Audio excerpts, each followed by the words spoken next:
Welcome. This is a special project by the Voice of America Ukrainian service, A Look from Washington, and me, Tatiana Voroshko.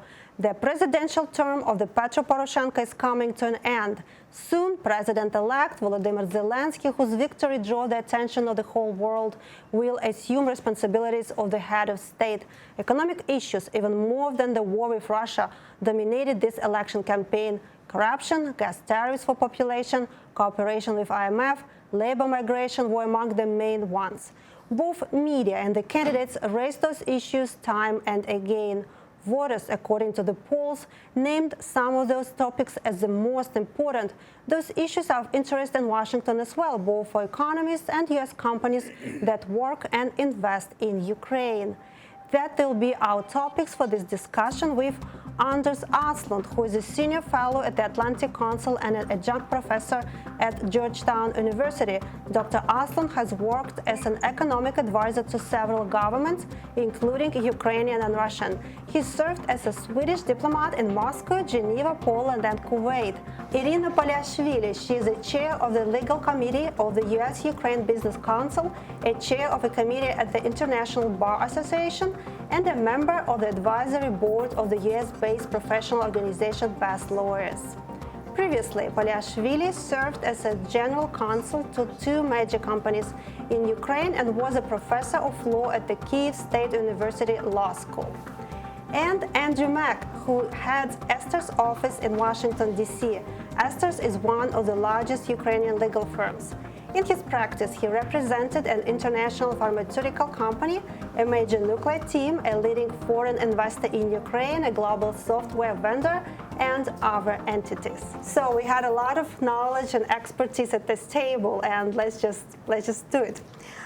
Before we tackle what is in front of the new president, I would like to kind of assess the accomplishments or the lack of accomplishments of the Petro Poroshenko very shortly. Corruption was the main issue of this election campaign. Everybody mentioned that it was a rallying cry for pretty much every candidate except for Petro Poroshenko. At the same time, we know that according to Transparency International rating, Ukraine improved its standing, and according to some estimates, there were reforms, anti-corruption reforms were somewhat successful. So what's your assessment? Well, on the economic side, a lot has been accomplished. The fiscal situation was put into order. The banking system has been cleaned up, and the monetary policy has been very strict, bringing down inflation. We are seeing that generally the macroeconomic situation now is stable. With regard to corruption, the biggest thing was to abolish the big energy subsidies that essentially went to the pockets of a few oligarchs who could carry out arbitrage between very low gas prices and then sell it for several times higher prices. And also the Prosoro electronic procurement system has been a very important anti-corruption measure. But of course, the big failure is the whole judicial system. Irina, in terms of the U.S.-Ukraine Business Council members, the company you work with, did they see the difference? Did they see the improvements? Definitely, yes. You know, the clients of my firm, members of the U.S.-Ukraine Business Council, have seen tremendous progress within the last 5 years. Actually, we were joking that even if 5% of those reforms would take place during the previous administrations and the previous governments, we would be ecstatic and happy. But, you know, as always, you know, you are never satisfied. So with all the accomplishments and the very important reforms that took place, some of the most important issues, like, you know, replacing the old system, we still are within the post-Soviet, post-colonial special interest system. And corruption cannot be eliminated by eliminating the consequences. Right. You have to eliminate the source. You have to replace this system with a modern, transparent new system. And then, you know, it will be much easier to eliminate corruption. I think that was a fair assessment of their efforts. I believe, you know, from my perspective at least, being a lawyer who represents clients in Ukraine. Unfortunately, the court system was not efficient and transparent, and we can argue whether it was better or worse than 5 years ago. It probably is better now, of course, but that's not the standard. The standard that Ukraine will hold itself to isn't what was under the old government. It's what's happening in the European Union, in Eastern Europe, for example. And unfortunately, I didn't detect a serious effort or political will by the outgoing president to really reform the way the courts work. And what would that be? Well, I think the first issue is, which judges do you appoint? Right. Here in this country, there's this rule that the American Bar Association, it's an unwritten rule, but it has worked for many years, actually has a say and vet judicial appointments. 99% of the time, every judge who's appointed to the federal bench, goes through this vetting process. In Ukraine, unfortunately, quite a few of the judges who were not only not vetted from the civil society point of view, but also were subject to what's called lustration, ended up going back to the courts. So now, of course, maybe our argument is these were just a few judges, but it doesn't matter, because if you have 10-20% of the judiciary that isn't properly vetted, that should be subject to lustration, well, 10-20% of the judiciary makes a corrupt system. And I just wanted to give the latest example, today's example of how the court, the judiciary reform hasn't succeeded. The infamous Kiev Regional Administrative Court.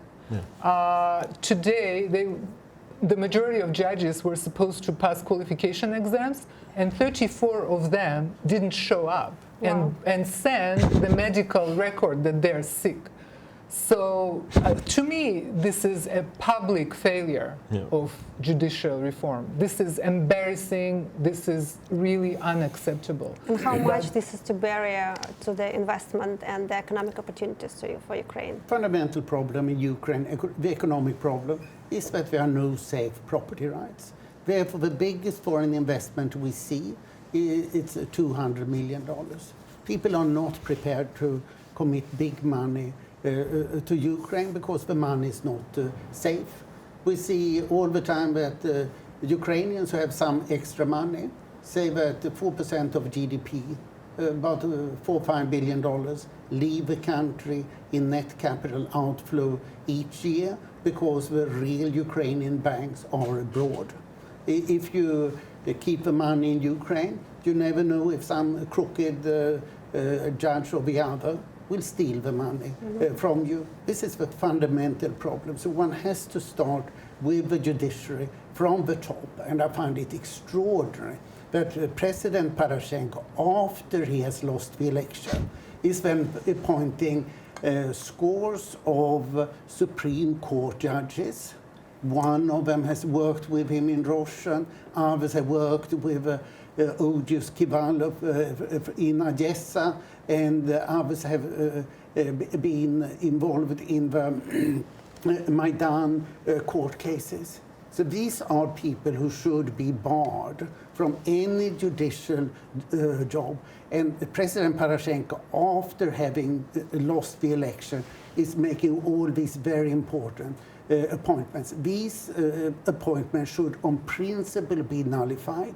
Here in the US, after a president has lost the election, that president does not make any significant decision. It's sheer management, nothing more. What would be your advice as the first steps in terms of judicial reforms on top of what you already said? I would say sack all the people who have been wrongly appointed by President Poroshenko, who did not go through the integrity test. Such people have nothing to do in a court or on the bench. They should be on the accused side, on the defendant side, and not among the judges. And this needs to be done firmly and early on to establish, not restore, but establish some credibility of judiciary in Ukraine. And Irina, what about the legislation itself? I have a very grandiose proposition for the president-elect and for the new team. Establish the real rule of law. Because the huge demand from the society, from business, was justice. The voters and the businesses, they demand justice. And by justice, I mean sprawiedliwość. And one of the main pillars of justice is the real rule of law. Rule of law meaning, the laws equally applicable to everyone, meaning the law enforcement protecting the rights under the rule of law, meaning transparent and fair courts. So unfortunately, during independence of Ukraine, we haven't seen a real rule of law in Ukraine. So really, this needs to happen. If this doesn't happen with all of these elements, then I don't see this administration, the new government, moving forward. We need rule of law. One of the suggestions that Zelensky himself talks about is removing immunity. Look, I think that's obviously a very popular thing to do. I've heard about it for 20 years. Mm-hmm. It's very hard to get somebody to vote against themselves, and you need the Rada to vote that in. But I think, look at what's happened in the last few weeks. After the first round, when it became clear that Zelensky would win, he was up 30, 40 points in the polls, he ended up winning by close to 50, the court started to reverse their positions on the PrivatBank case. Yes. Mm-hmm. I mean, this for me was telling, and I don't know what's behind that. I've heard conspiracy theories. It's hard to judge, but it's very clear that that the courts who decided these cases were at best acting in a political matter, and at worst not acting in a transparent manner. Now, the stakes are high for PrivatBank. PrivatBank is one of the few really good success stories of Ukraine for the last few years. In 2016, there was a $5 billion hold. Now, at the end of 2018, they had $400 million in profit. So let's put that in perspective, and this is something obviously that's been hailed as an achievement not only by the outgoing Ukrainian government, but by the IMF and the West in general. So this is the first test for the new president. Will he defend the national interests in this case? Will he, even though obviously there's no secret that the new president has had a relationship with the former owner of PrivatBank? So for me, this is really the litmus test. Will this new president be a different type of leader? If we're going to have insider deals and things will not be done at arm's length, then I really think it doesn't matter what legislation is passed, it won't be enforced. That's true. And what do you think about the offer that Kolomoisky made in his interview? Is either give you the money or give you the bank back? Well, what discussion can there be? He has taken $5.5 billion from PrivatBank. The best way of robbing a bank is to own a bank, because an owner of a bank normally has about 8% of the assets in a standard case, sometimes less. And Kolomoisky and Gennady Bogolyubov are accused of having taken 97% of the loans for themselves. These loans have gone to at least 50 offshore companies in Cyprus and then on, and are not possible to identify. $2.5 billion has been frozen in London of their assets. And it's important that this money goes back to PrivatBank, because PrivatBank is owned by the Ukrainian state. And because Bogolyubov and Kolomoisky had stolen so much money from it, the Ukrainian state, that is the taxpayers, had to recapitalize PrivatBank with $5.5 billion of taxpayers' money. So after Kolomoisky has stolen the money once from the Ukrainian people, does he want to steal it once again? When Andrew says that this will be a test for the new administration, this is true, the PrivatBank case. But what I want to add, that if it goes in the wrong way, like if the decisions are made in favor of the former owners, this will have a domino effect on the whole Ukrainian economy. This will be basically the end of Ukrainian economy because the IMF will withdraw their support. This will be a huge blow on the rule of law that we're expecting, the society, the business is expecting, the investors are expecting. So there will be exodus of those few investors that are already there. So it's really a catastrophe. And we cannot underestimate what will happen if nationalization of Privat is reversed. But I understand it's a first test for Zelensky, but what presidents can do, he can't, if in a situation, he can't influence the courts, and decisions are made in courts, not in presidential administration. The president does appoint the judges, right? And I think there is a very good case, like Anders said, to invalidate the recent appointments, which I think obviously don't look very transparent. One, two, this president has 73% of the vote in the second round. This is unheard of in Ukraine, or anywhere really, for that matter. Anywhere in Western in the West. So with that type of legitimacy, if the president comes out and makes a clear statement, the new president, what his position is, so far he hasn't, that would be, I think, a huge benefit. So can you say that the West is actually waiting what Zelensky is saying on Kolomoisky and how he would handle this situation? Saying and what he's going to do. Okay. Right, and actually, not speaking not only about Privat, but speaking in general, Ukraine is presidential parliamentary republic, and it has its huge disadvantages and advantages at the same time. And the president really has a lot of instruments available to him under the law to influence the economy, to influence the judiciary. So, for example, I'm a proponent of parliamentary republic. I think eventually Ukraine should become, like most of other European countries, civilized countries, a parliamentary republic. But right now we have a mixed system where president really has a lot of instruments, and everybody is watching to see how he and his team will be utilizing his instruments. Because those excuses, like, I've heard some of his people from his team saying, we have no direct influence on this, we have no direct influence on that. Actually, there are very powerful instruments that president has under the constitution and under the other laws. And you disagree, huh? No, I actually fully agree. And one thing to bear in mind with the bank case, there's a National Security Council that the president appoints and controls. And this National Security Council in 2016 was part of the process that nationalized the bank. So, as Irina said, and I do agree with her, that if there's some kind of reversal of the decision, and I don't even know legally how that would work, it's very hard to even fathom this, but let's say it does happen, and the IMF withdraws, the currency devaluates, and the spiral goes as far as the eye can see. In that type of situation, for me, this is not only a legal issue; it's a national security issue. Before I get to IMF, I want to ask one last question to Irina. Kolomoisky made a lot of different statements in his interview, and some of the statements were directed at Valeria Gontareva personally. As a lawyer, how do you see them?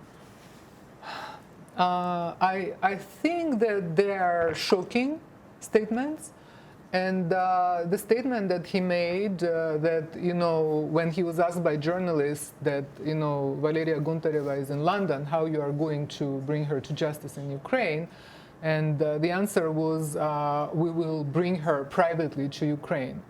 And this is a shocking statement, because if we are talking about rule of law, and, we are talking about eliminating selective justice, about eliminating private motives in the government policy. And here you clearly see, selective justice case, you see the private motives in sort of punishing and actually threatening a former public official.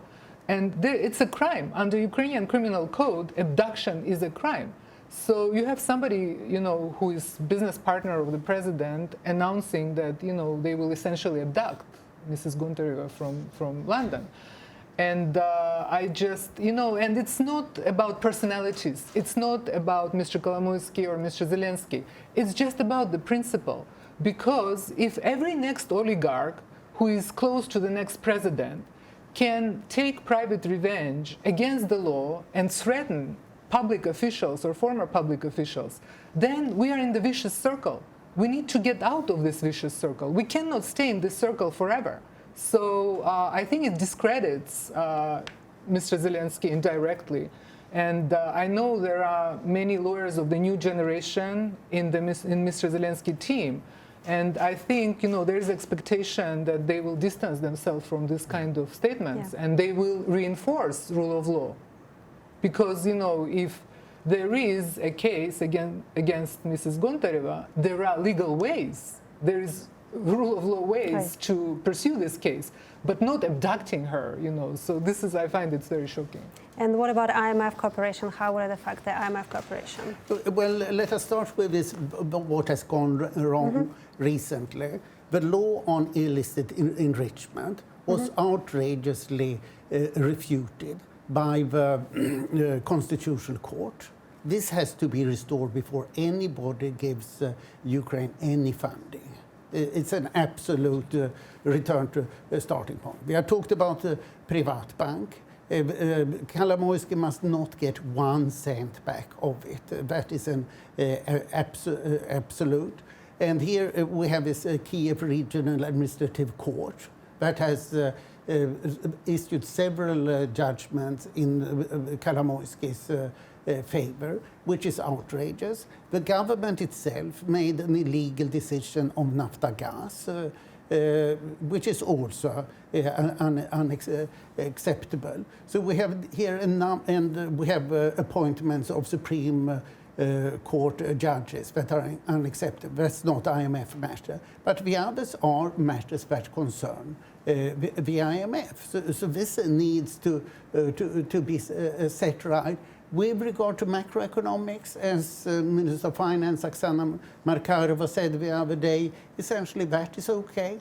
The monetary policy is okay. The exchange rate is fine. The budget control is good. So the strict economic parts of the government do a very good job. The IMF has no concerns there. The gas price is often raised as a concern. It's not really now, simply because the market price, international market price of gas has fallen. So I don't think that the IMF will have any problem there.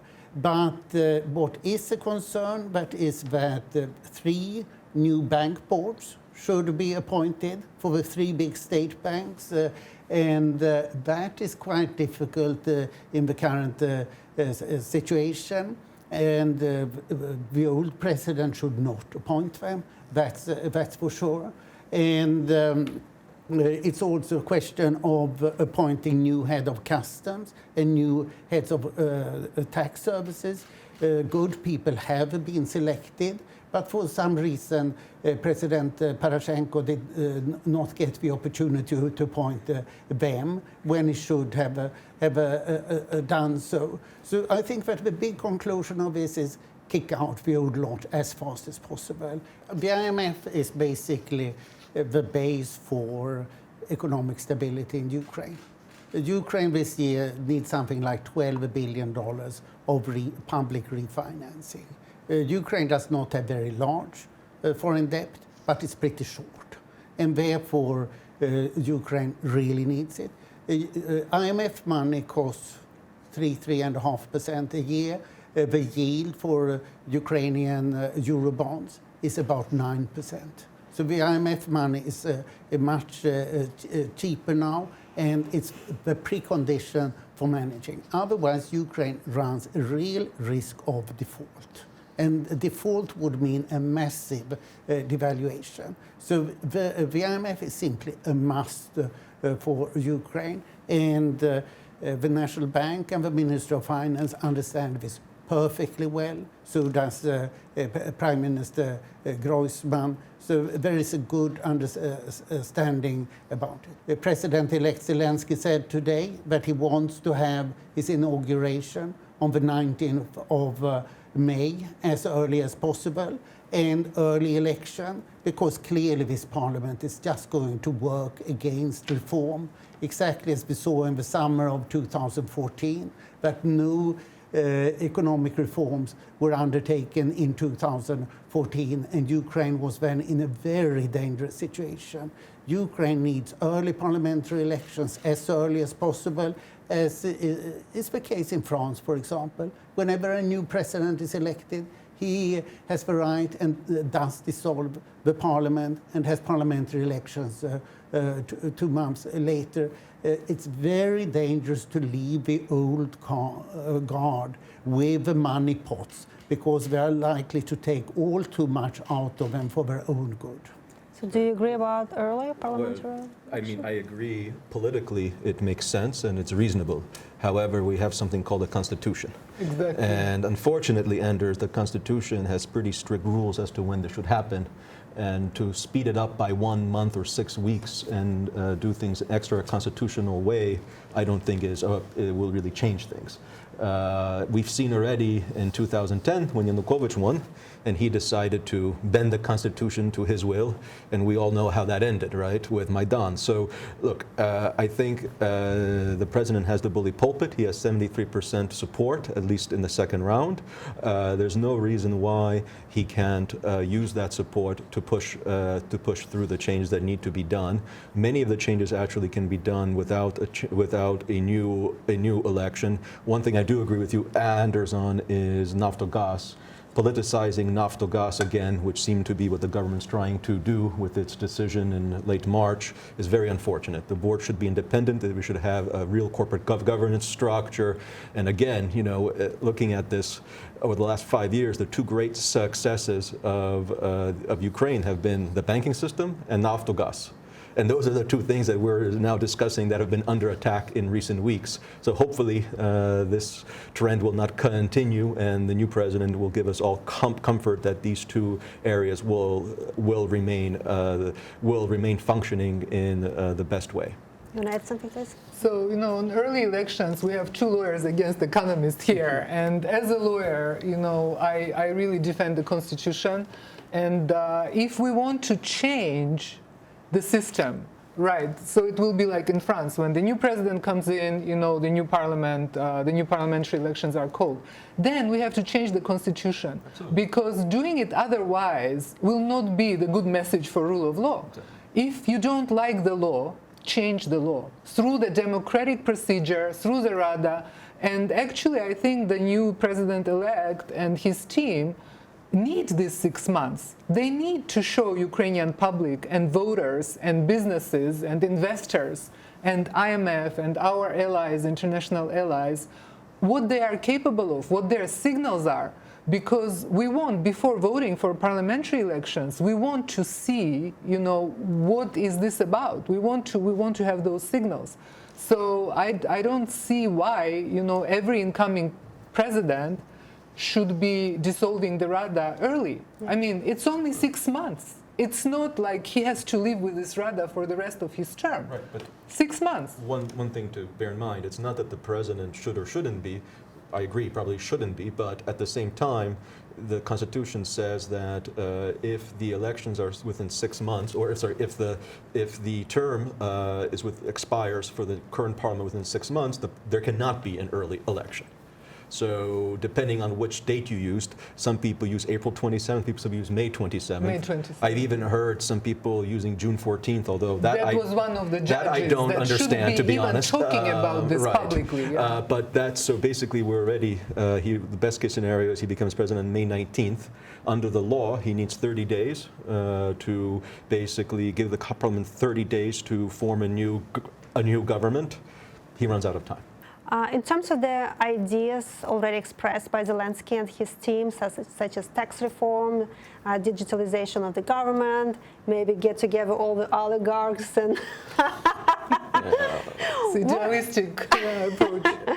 What did strike you? What did appeal to you? First of all, putting the oligarchs in one room, I remember President Yushchenko did this. I think it was in 2005 at the Premier Palace Hotel, if I got the location right. And we know how that ended. So I don't know if that's such a novel idea and whether it would work the second time. It could. I don't know. Secondly, I think, you know, what's interesting with his ideas, and to be honest, he still hasn't really laid out a lot of the platform that many candidates, traditional candidates, would have. But what's interesting is that he is going to be a different type of president. Definitely, I am encouraged by his Facebook responses to the dual citizenship offer from Russia. I think that those were done very well, very cleverly. So I think that's what he means by, you know, kind of the new era and a new public relation campaign. That would be very positive. In terms of his new tax policy, I don't quite understand what it is yet. I've heard bits and pieces, but I haven't seen a coherent document yet, but I'd be very interested in it. Irina? You know, when you talk about initiatives of the new president, it's very hard to understand, you know, what comes from him directly, what comes from his team, and who is his team. Today, it's essentially the open microphone. Like everybody who is associated with him or who is part of his team or near his team are verbalizing their hopes and expectations. So it's really very hard to understand what is the message directly from the new president, one, and two, who will be his team implementing those messages. So when we have this clarity, I think we should get back together and discuss those messages. The first is the judicial reform and reform of prosecutions, as we have discussed here, as key. And the other, which we have not discussed, is the anti-corruption bodies, to complete them and make them effective. And these are very good things. Then I would put on a third place something that I see as very positive, private sales of agricultural land. Of course, this is what really could make both Ukrainian agriculture and the banking system take off. And Irina and Andrew, so if you have, what would be the free advice you would give to President Zelensky, like very shortly, very briefly? You know, if he is there to realize the expectations and this, you know, the nation seeking justice, if I would be president, I would use very actively the right of legislative initiative. I would introduce, I would revamp our legal system, modernize it, you know, take the best legislation from Estonia, for example, which is EU compatible and which can be digitalized. Because what we have today, this is post-Soviet mess with mixed special interest. You cannot digitalize it. So, you know, I would use very actively the right of legislative initiative and introduce a massive new legislation to the Rada. And if you were president? Well, if I were president. So look, I think with my advice to the new president is here in the United States, we have a 100-day rule. So every new administration gets 100 days. And 100 days to show its true colors, to propose massive new legislation, sign new executive orders, and usually approval ratings for most incoming administrations for those 100 days remain very high. And then if that 100 days are not viewed as effective and successful, we've seen traditionally the ratings drop and the president loses the agenda, loses the amount of support that he had, and he never seems to regain it after those 100 days. So for this president, I think even more so. He came in a wave. It was a large wave, but as waves go, they crash. So I think 100 days is what he should focus on. He should not spend it, I think, trying to dissolve the parliament and have new elections. He should instead continue discussing and talking openly with the Ukrainian people, which he has done very effectively during the campaign. He should continue being as honest and open. He should propose as many new changes as possible and force this Rada until October to vote as many of them in. We have basically 2 minutes left, and we still have one big elephant in the room we haven't addressed, which is Russia. And Russia will be obviously using economic tools with political gain, as it always does. How do you view the situation? What can the current government and then Zelensky do to keep emancipation of Ukrainian economy from Russian economy? The less dependence on Russia, the less corruption. In 91, Ukraine imported 98 billion cubic meters of gas from the rest of the Soviet Union. Last year, 12 BCM and nothing directly from Russia. This is how you become independent from Russian corruption. Trade with Russia, unfortunately, means corruption as a means of hybrid warfare. I would just use your expression, emancipating Ukraine. So move away as soon as possible, as fast as possible, like the Baltic countries did. And, Naftogaz, under leadership of Kobolev, demonstrated that it's possible to do. What just Anders said, it's possible. So just take this example, move away, find other sources that are plenty.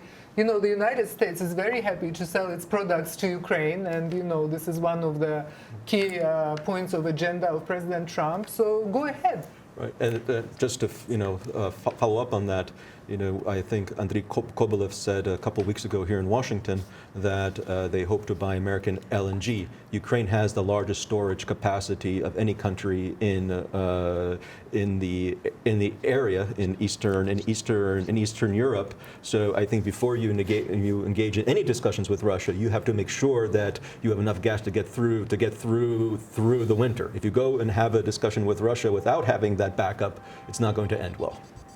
That's it for today. This was a special project by the VOA Ukrainian service, A Look from Washington, a televised discussion. Our guests were Anders Aslund, Irina Paliashvili, and Andrew Mack. I am Tatiana Voroshko. Thank you for your time and your interest. Goodbye.